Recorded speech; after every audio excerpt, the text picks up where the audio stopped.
नमस्ते मित्रों। आज का विषय है महाकाल उज्जैन कॉरिडोर में लाइट और साउंड शो का प्रदर्शन।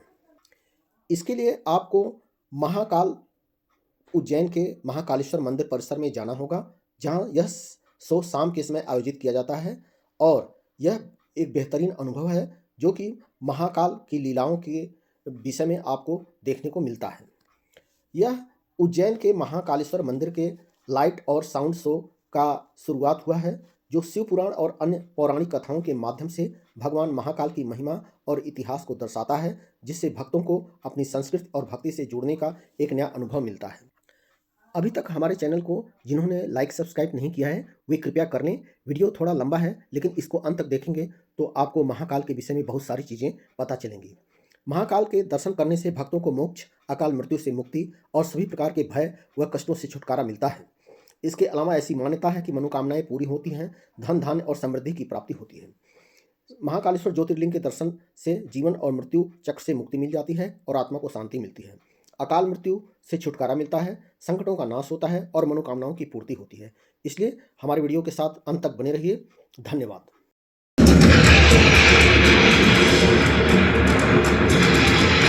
विधाता भी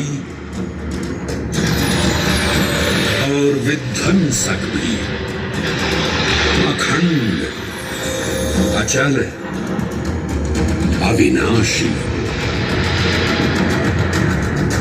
ये कथा है उस महादेव के महाकाल स्वरूप की, जो सृष्टि के आरंभ भी हैं और काल के आगमन भी हैं। वे ही काल के सृजन करता और नियंत्रण करता भी हैं।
निर्विकार होते हुए भी अपनी माया से विराट विश्व का आकार धारण करने वाले महाकाल,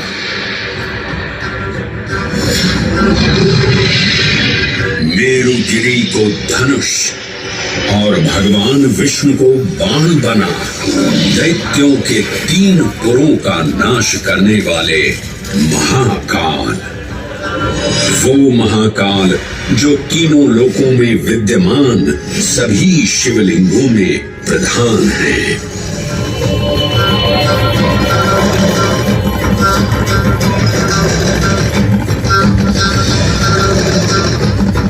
वो महाकाल जिनके त्रिशूल की तीनों नोकों से काम, क्रोध और लोभ पर नियंत्रण होता है, जिनके मस्तिष्क पर चंद्र शीतलता का प्रतीक है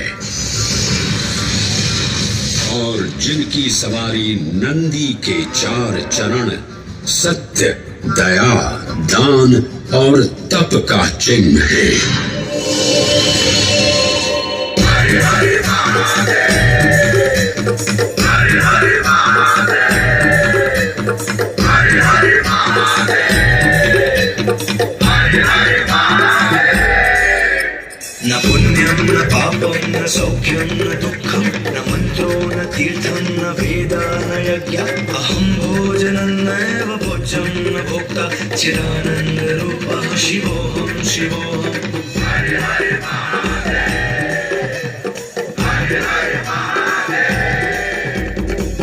निर्विकल्पो निराकार रूपो विभुत्वान् च सर्वत्र सर्वेन्द्रियाणां न चासङ्गतं नैव मुक्तेर्न मे चिदानन्द रूपः शिवोऽहं शिवोऽहं चिदानन्द रूपः शिवोऽहं शिवोऽहं चिदानन्द रूपः शिवोऽहं शिवोऽहं चिदानन्द रूपः।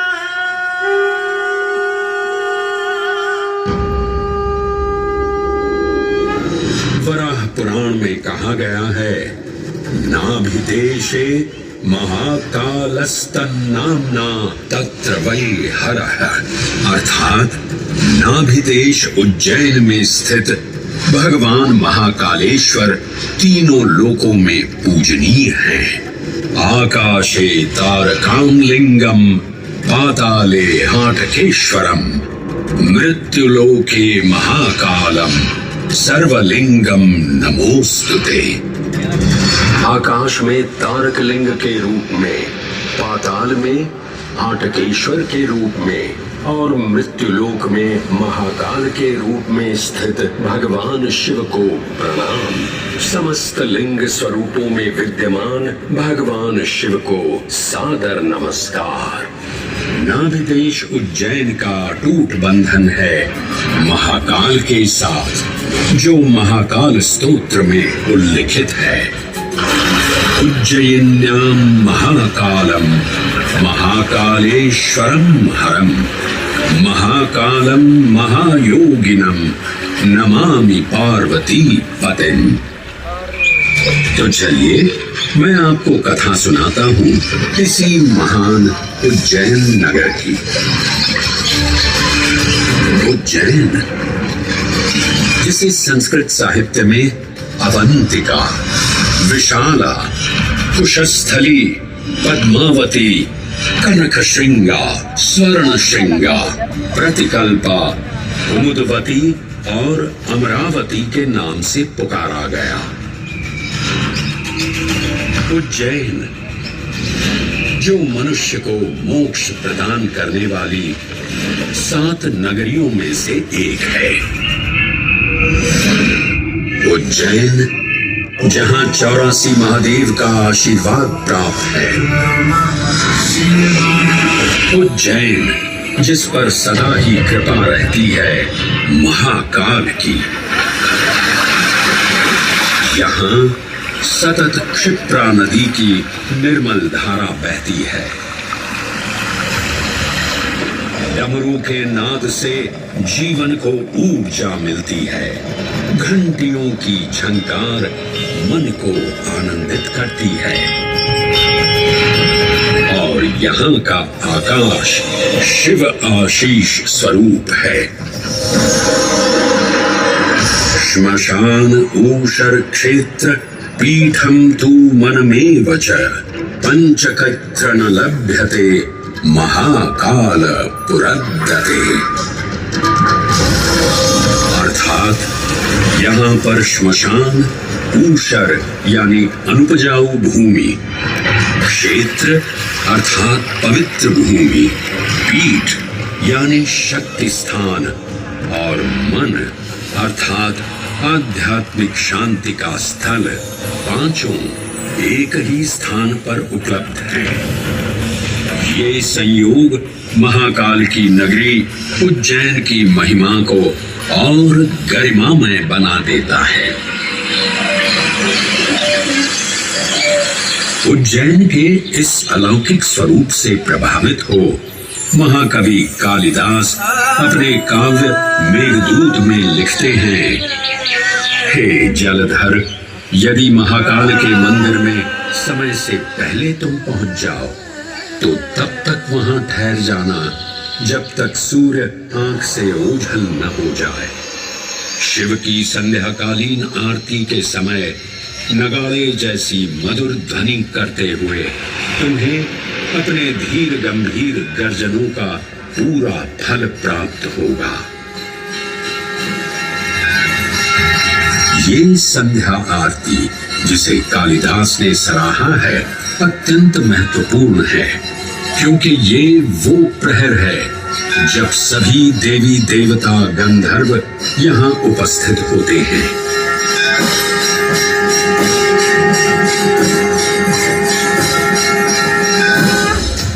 उज्जैन की महिमा अद्वितीय है। सतयुग, त्रेता युग, द्वापर युग और कलयुग, हर युग में इसका अप्रतिम महत्व रहा है। इस काल यात्रा में सबसे पहले आपको सतयुग के उस कालखंड में ले चलता हूं जहां देव और दानव एकत्रित हैं समुद्र मंथन करने के लिए। मन की आंखों से कल्पना कीजिए, भगवान विष्णु ने कुर्म का रूप ले मंदरांचल पर्वत को अपनी पीठ पर उठा रखा है। सागर से विकराल लहरें उठ रही हैं, मेघ भयानक गर्जना कर रहे हैं। देव और दानव वासुकी सर्प को नेति बना और मंदार पर्वत को मथनी बना सागर को मथ रहे हैं कि तभी जल का पाप कालकूट विष निकलता है और पूरी सृष्टि को अपने ताप से झुलसाने लगता है। इस भयावह स्थिति ने देवताओं और असुरों के बीच हाहाकार मचा दिया। ये कैसा अनर्थ है? लक्ष्य था अमृतत्व का, और अब मृत्यु की विकराल छवि हमारी आंखों के समक्ष मंडरा रही है। इस भयंकर संकट से केवल वही उद्धारकर्ता मुक्ति दिला सकते हैं जो समस्त विश्व के परम संरक्षक हैं। तभी सब महादेव की शरण में जाते हैं और पुकार लगाते हैं, ओम नमो भगवते रुद्राय। और फिर तुष्टा महादेव भक्तों की गुहार सुनते हैं, कैलाश से उतरते हैं, विष को अपनी अंजुलि में भर अपने कंठ में धारण करते हैं।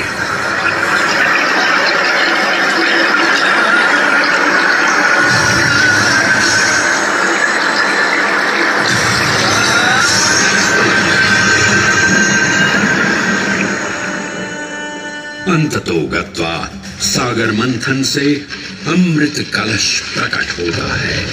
जैसे ही अमृत प्रकट हुआ, दानवों ने इसे केवल अपने आधिपत्य में लेने की आकांक्षा प्रकट की और संघर्ष छिड़ गया। आज यदि हम इस अमृत को प्राप्त कर सकें, तो हम देवताओं पर हमेशा के लिए प्रभुत्व स्थापित कर पाएंगे। अमृत अपात्र हाथों में ना जा पाए, क्योंकि अपनी शक्ति का असीम दुरुपयोग करेंगे। इस अराजकता के परिणाम स्वरूप अमृत की कुछ बूंदें छलकी और पृथ्वी तक पहुंच गई। 4 स्थलों पर स्पर्श हुआ इन बूंदों का, हरिद्वार, प्रयागराज, नासिक और उज्जैन। अमृत की इन्हीं बूंदों के कारण उज्जैन में हर 12 वर्ष पर कुंभ सिंहस्थ मेले का आयोजन होता है। भगवान शिव की लीला देखिए, लोक कल्याण के लिए स्वयं विषपान किया और अपनी नगरी पर अमृत वर्षा करवाई। अमृत की पावन बूंदों से अभिसिंचित ये दिव्य उज्जैन भूमि रामायण के पृष्ठों में भी सम्मिलित हुई। सतयुग के बाद त्रेता युग में माता सीता की खोज में वानर सेना का यहाँ आगमन हुआ।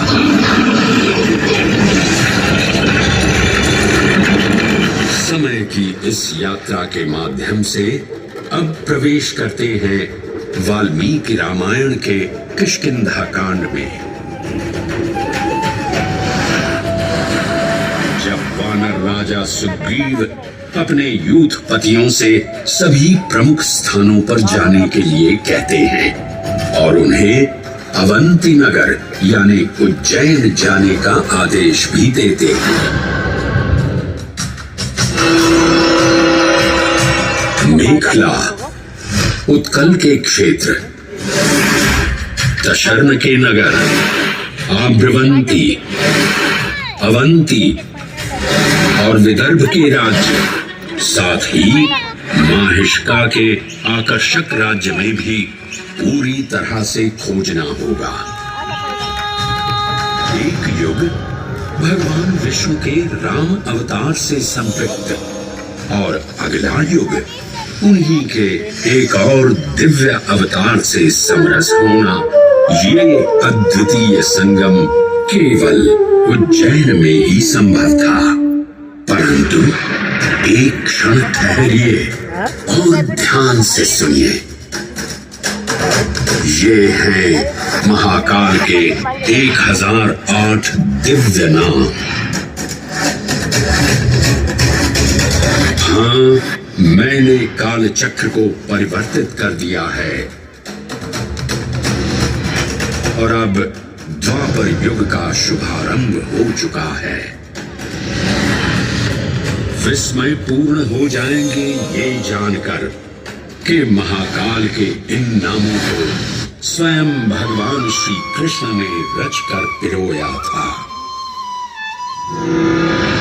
महाकाल सहस्र नामावली की ये अद्भुत रचना उस समय की है जब योगेश्वर कृष्ण, उनके मित्र सुदामा और शेषावतार बलराम ने अवंती नगरी में स्थित सांदीपनी ऋषि के आश्रम में वेद, वेदांत दर्शन और शस्त्र विद्या की शिक्षा ग्रहण की थी। कहते हैं कि भगवान श्री कृष्ण को अवंती ने ऐसा मंत्र मुग्ध कर दिया कि यहाँ 64 दिनों तक रुककर उन्होंने 64 विद्याएं और 14 कलाओं का ज्ञान लिया। उज्जैन का संबंध महाभारत से भी जुड़ा हुआ है। इस महान महाकाव्य के वन पर्व में उल्लेख किया गया है कि महाकालेश्वर मंदिर में स्थित कोटि तीर्थ जल का स्पर्श मात्र करने से अश्वमेध यज्ञ के समान फल प्राप्त होता था। और फिर परिवर्तन की इस अनवरत धारा ने एक नई कहानी लिखी। उज्जैन में उदय हुआ मौर्य वंश का। सम्राट बिंदुसार ने अपने पुत्र अशोक को उज्जैन का राज्यपाल बनाया और समय के साथ अशोक के शासनकाल में धर्म का विस्तार हुआ। मौर्य वंश के पश्चात विभिन्न राजवंशों, सम्राटों और नरेशों ने उज्जैन की सेवा की।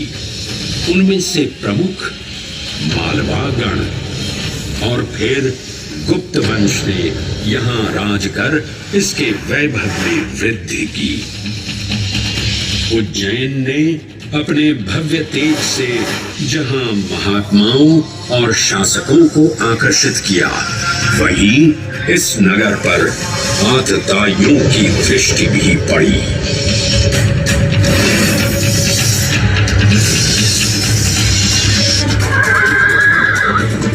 शक मध्य एशिया की खानाबदोश जनजाति थी जिन्होंने उत्तर पश्चिमी और मध्य भारत के कुछ हिस्सों पर आक्रमण कर अपना शासन स्थापित किया। ईसा पूर्व प्रथम शताब्दी में जब भारत शकों के अत्याचार से ग्रस्त था, तब उन शकों ने उज्जैन पर भी कब्जा कर लिया और फिर उज्जैन में उदय हुआ एक तेजस्वी योद्धा महाराज विक्रमादित्य का। एक तरफ शकों का बल तो दूसरी तरफ विक्रमादित्य का अद्वितीय पराक्रम। विक्रमादित्य की तलवार महादेव के तीसरे नेत्र सी चमकी। प्रचंड युद्ध हुआ। महाकाल की कृपा से शूरवीरों ने शकों को परास्त किया और उज्जैन में गणतांत्रिक शासन स्थापित किया।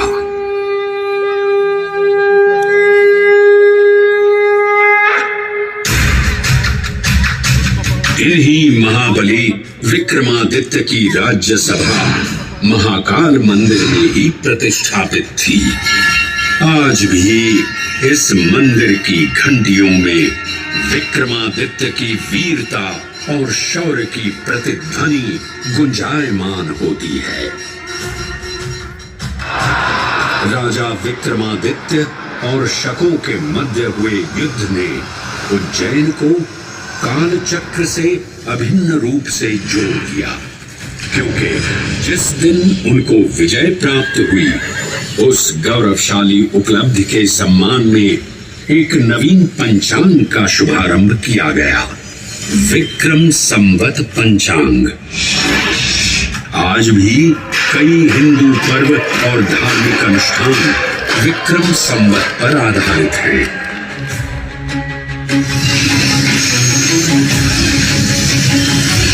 पृथ्वी की भौगोलिक कर्क रेखा इस पावन उज्जैन भूमि से होकर गुजरती है। लगभग 300 वर्ष पूर्व उज्जैन विश्व समय का प्रमुख संदर्भ बिंदु था। यही कारण है कि उज्जैन की वेदशाला में वराहमिहिर, आदित्य दास, ब्रह्मगुप्त, आर्यभट्ट और भास्कराचार्य जैसे महान विद्वान अनुसंधान और अध्ययन में तल्लीन रहते थे। खगोल शास्त्र का केंद्र, महाकालेश्वर का आवास, जगत गुरु कृष्ण की नगरी, विक्रमादित्य का राज। जयति जय उज्जैनी, वैभवशालिनी नगरी उज्जैन।